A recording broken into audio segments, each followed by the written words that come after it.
Hello नमस्कार दोस्तों, आपका बहुत-बहुत स्वागत है हमारे यूट्यूब चैनल पटवा एजुकेशन में। दोस्तों आज हम यहाँ पर पढ़ेंगे हार्मोन्स किसे कहते हैं और पीयूष ग्रंथि के सभी हार्मोन्स और उनके कार्य जो काफ़ी महत्वपूर्ण है और एग्जाम की दृष्टि से बहुत इम्पोर्टेंट है। कई कॉम्पिटिटिव एग्जाम में पूछे जाते हैं, यहाँ से आपको पीयूष ग्रंथि और इसके हार्मोन्स के बारे में कोई भी डाउट नहीं रह जाएगा। तो दोस्तों हार्मोन्स किसे कहते हैं? हार्मोन वे कार्बनिक पदार्थ होते हैं एक प्रकार से जो अंतःस्रावी ग्रंथियों जो शरीर के अंदर ग्रंथि होती हैं उनसे स्रावित होते हैं और डायरेक्ट रक्त में छोड़ दिए जाते हैं। अंतःस्रावी ग्रंथि वे ग्रंथि होती हैं जिनमें कोई डक्ट नहीं होती, कोई नलिका नहीं होती।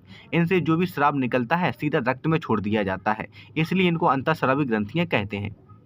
ठीक है। अब यहाँ पर ये कम मात्रा में स्रावित होते हैं हार्मोन्स और रक्त में छोड़ दिए जाते हैं। रक्त के माध्यम से ये अपने निर्धारित स्थान तक पहुँचते हैं जहाँ पर इनको पहुँचना होता है और फिर विभिन्न अंगों और ऊतकों तक पहुँचने के कारण वहाँ पर विभिन्न प्रकार के अंगों को कार्य करने के लिए प्रेरित करते हैं। जिन अंगों के जो काम होते हैं उनको वह काम करने के लिए प्रेरित करते हैं, जैसे कि शरीर की वृद्धि, चयापचय, प्रजनन, मनोदशा, कई सारे काम हार्मोन्स के द्वारा होते हैं। हार्मोन्स अलग अलग होते हैं, जो अलग अलग शरीर की ग्रंथि होती हैं, ग्लैंड होती हैं, ठीक है, उनके द्वारा स्रावित होते हैं और फिर उनके काम अलग अलग होते हैं। यहाँ पर पीयूष ग्रंथि के हार्मोन्स हैं जो बहुत इंपॉर्टेंट हैं, इनको पढ़ते हैं। इसमें आता है थायराइड स्टिमुलेटिंग हार्मोन्स, इसको टीएसएच के नाम से जाना जाता है। यह हार्मोन्स थायराइड ग्रंथि की वृद्धि और विकास के लिए आवश्यक होता है और थायरोक्सिन हार्मोन्स के स्राव की क्रिया को नियंत्रित करता है। थायरोक्सिन हार्मोन्स थायराइड ग्रंथि से निकलता है। दूसरा हार्मोन्स है एडिनोकॉर्टिकोट्रोपिक हार्मोन्स, जिसको एसीटीएच कहते हैं। यह हार्मोन्स एड्रिनल ग्रंथि के कॉर्टेक्स भाग को नियंत्रित करता है। एड्रिनल ग्रंथि जो आपकी किडनी होती है, वक्र होता है, उसके ऊपर एड्रिनल ग्रंथि होती है। उसका जो भाग होता है कॉर्टेक्स और मेड्यूला, जिसमें कॉर्टेक्स भाग को नियंत्रित करती है और वहाँ से जो हार्मोन्स निकलते हैं एड्रेनालिन, नॉर एड्रेनालिन, उनको स्रावण में महत्वपूर्ण भूमिका निभाता है ये वाला हार्मोन्स। इसके बाद आता है वृद्धि हार्मोन्स। यह हार्मोन शरीर की वृद्धि को नियंत्रित करता है। इसकी कमी से अस्थियों की लंबाई कम हो जाती है और बौनापन आ जाता है, जबकि अधिकता होने पर इसमें एक विशेष प्रकार की बीमारी हो जाती है, अस्थियां बढ़ जाती हैं, उस बीमारी को गायनेटिज्म कहते हैं। अब यहाँ पर आता है फॉलिकल स्टिमुलेटिंग हार्मोन्स, काफ़ी इंपॉर्टेंट हार्मोन्स है। यह आपका होता है ओवरी अंडाशय में पहुँचता है और जो अंडाशय की छोटी छोटी पुटकाएँ होती हैं उनको परिपक्व फॉलिकल में बदलता है। अपरिपक्व फॉलिकल्स को परिपक्व फॉलिकल में बदलना किसका काम होता है? फॉलिकल स्टिमुलेटिंग हार्मोन्स का काम होता है, जो काफ़ी महत्वपूर्ण होता है आपका प्रेगनेंसी में। ल्यूटिनाइजिंग हार्मोन्स, ALH बोलते हैं इसको। यह हार्मोन्स अंडाशय में पहुंचता है और जो परिपक्व फॉलिकल हैं उनको अंडोत्सर्ग के लिए उत्तरदायी होता है। मतलब जो आपकी फॉलिकल्स होती हैं उनमें अंडा निकल आता है, वो फॉलिकल्स होती हैं जो परिपक्व फॉलिकल्स, ठीक है, वही आपके अंडा होते हैं, एग होते हैं, जो एक बड़ी हो जाती है उसको निकालते हैं। जिस गड्ढे में वो होती है उस गड्ढे से निकालती हैं और उस गड्ढे को क्या कहते हैं? फिर आपका कार्पस ल्यूटियम कहते हैं।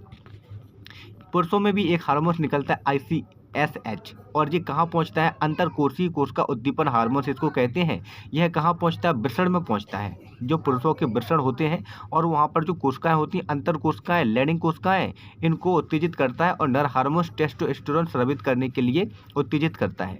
नर हार्मोन्स जो टेस्टोस्टेरोन होता है जो मनुष्य के वृषण से निकलता है और मनुष्य में दाढ़ी मूंछों का आना, आवाज़ का भारी होना टेस्टोस्टेरोन के द्वारा ही होता है। प्रोलैक्टिन हार्मोन्स, इसको लैक्टोजेनिक हार्मोन्स भी कहते हैं।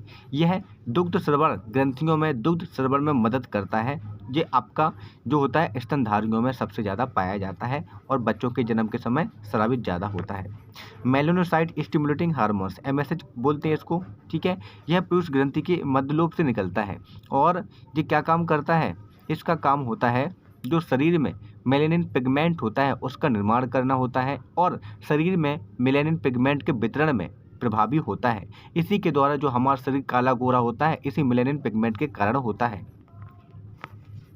इसके बाद वेसोप्रेसिन हार्मोन या एंटी डाययूरेटिक हार्मोन, यह हाइपोथैलेमस से स्रावित होता है और पश्चलोब में छोड़ दिया जाता है। इसका काम होता है जो वक्र होता है, वक्र में क्या होता है? मूत्र निर्माण का काम होता है। तो मूत्र निर्माण में से जो पानी का अवशोषण करने का काम होता है वेसोप्रेसिन का काम होता है। अगर वेसोप्रेसिन एंटी डाययूरेटिक हार्मोन्स की कमी पाई जाती है तो मूत्र में जल की मात्रा अधिक जाएगी और वहाँ पर क्या होगा? जल की कमी शरीर में कम होती जाएगी।